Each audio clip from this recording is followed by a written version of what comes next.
từ nè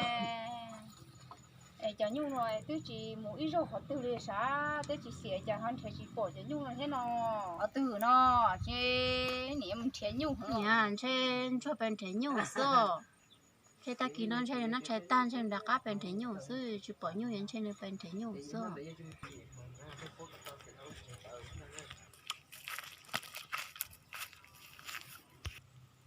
Wow!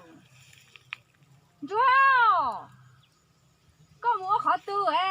có chừng thế như đi nào.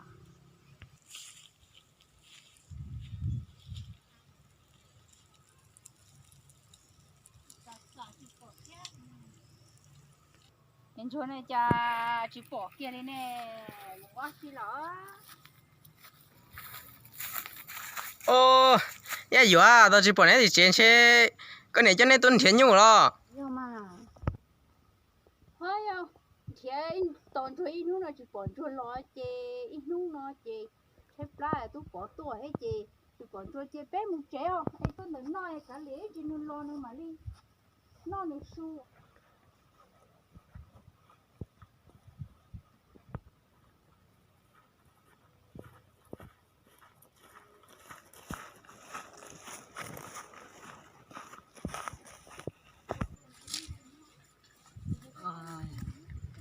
thì anh đi mà chỉ bỏ đi chơi ba tầm một là bỏ sao sụt tôi nó nè ai cần bóng ba món tôi đọc nó nè ơi ô là mình món tôi ở xa nó ngọt chả là cái tôi sai củ ha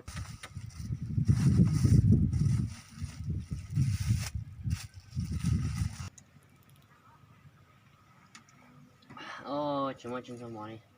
nó có to sơ giờ tên trẻ tao nhiều tao bên không nói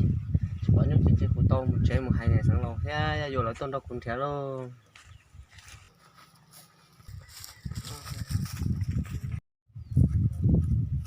giờ chả thứ hai là chỉ tao bái dùng trẻ chứ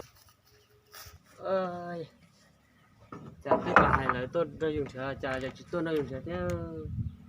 chơi tao tròn tròn tụ thiên chơi tao cũng trẻ giờ tới cho là cháu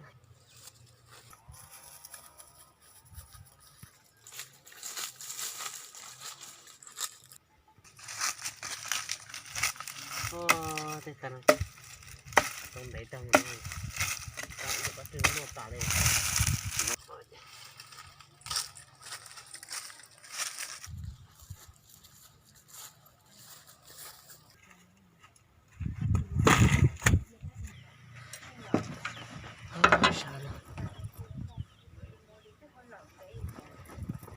ơi nó lì thiết chị ba giờ dụ đã đẹp nha phải khỏi đây rồi muốn nói cho